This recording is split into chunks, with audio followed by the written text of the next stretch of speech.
عورت کی فطرت ہے کہ جب اپنا مرد اسے عزت اور پیار دینا بند کر دیتا ہے تو وہ اسے چھوڑ کر کسی دوسرے مرد کے پاس چلی جاتی ہے۔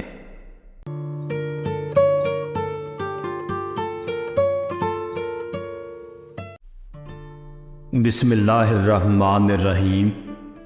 شروع کرتا ہوں اللہ کے نام سے جو بڑا مہربان اور نہایت رحم والا ہے۔ محبت ہر دن کے ساتھ آدھا چاہتی ہے، جب تک روز اس تصویر میں رنگ نہ بھرو تصویر دھندلانے لگتی ہے۔ روز سورج نہ چڑھے تو دن نہیں ہوتا، جس روز محبت کا سورج طلوع نہ ہو تو دل کی دنیا میں اندھیرا ہی رہتا ہے۔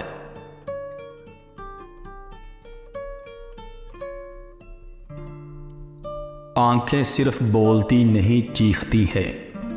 محبت، نفرت، خوشی، دکھ آنکھوں سے چھلک رہا ہوتا ہے، اور آنکھوں کے نیچے پڑے گہرے ہلکے رنگ کی داستان سنا رہے ہوتے ہیں۔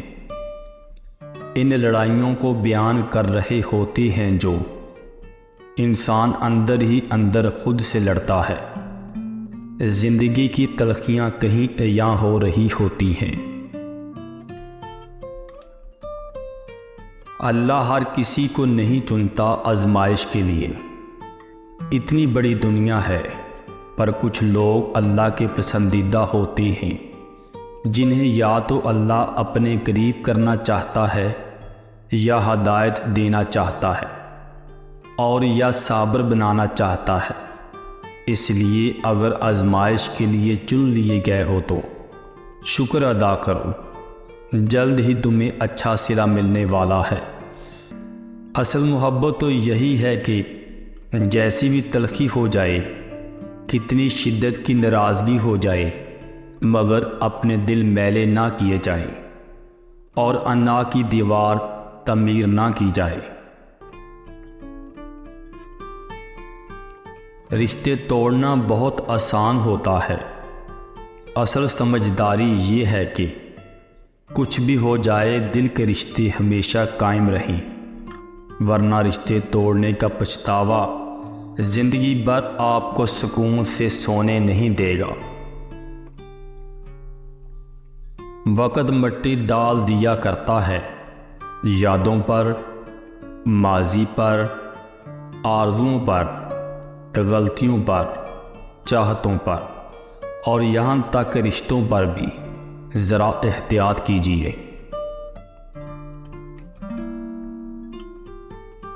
میں نے وقت سے سیکھا ہے کہ ہر اس انسان کو آزاد کر دینا چاہیے جس کا آپ کی محبت میں دم گھٹ رہا ہو۔ آپ بہت قیمتی ہیں، اور آپ کے جذبات سے بڑھ کر اس دنیا کی کوئی چیز معنی نہیں رکھتی۔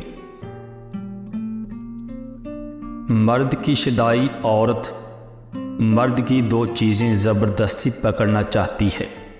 نمبر 1 کمزوریاں، نمبر 2 چالاکیاں۔ عورت کی فطرت ہے کہ جب اپنا مرد اسے عزت اور پیار دینا بند کر دیتا ہے تو وہ اسے چھوڑ کر کسی دوسرے مرد کے پاس چلی جاتی ہے۔ محبوب بلا وجہ ناراض ہونے لگے تو آپ سمجھ جائیں وہ اداس ہے، اسے آپ کی محبت کی ضرورت ہے۔ لڑنے کی بجائے خوب پیار دینا سمجھدار عورت کی نشانی ہے۔ کبھی کبھی انسان کو دکھ اتنی اونچائی پر بٹھا دیتا ہے کہ اسے لفظوں، لہجوں اور احساسات کی ساری بستیاں صاف دکھائی دیتی ہیں۔ کسی کے بھی حالات سمجھے بغیر صرف اس کے لفظوں سے جج مت کرو۔ ایسا نہ ہو کہ جب تم کو اس کے حالات اور دل کی خبر ہو تب تک بہت دیر ہو چکی ہو۔ تکلیف برداشت کی جا سکتی ہے، لیکن تذلیل برداشت کرنے کے لیے پہاڑوں جیسے حوصلے چاہیے اور سمندر جتنی گہرائی چاہیے دفن کرنے کے لیے۔ تعلق زندگی سے نبر آزما ہونے کے لیے صبر کی مانند ایک ڈال ہے۔ جب بھی جہاں بھی کبھی سچا تعلق پیدا ہو جاتا ہے تو وہاں کنائد، راحت اور وسعت خود بخود پیدا ہو جاتی ہے، اور آپ کو اندر ہی اندر یہ یقین محکم رہتا ہے کہ آپ کی آگ میں سلگنے والا کوئی دوسرا بھی موجود ہے۔ ہمارا کردار ہماری عادت کا مجموعہ ہوتا ہے۔ آپ ایک سوچ کا بیج بوئیں گے تو عمل کی فصل اگے گی، ایک عمل کا بیج بوئیں گے تو عادت کی فصل اگے گی، اگر عادت کا بیج بوئیں گے تو کردار کی فصل اگے گی، اور اگر کردار کا بیج بوئیں گے تو تقدیر کی فصل اگے گی۔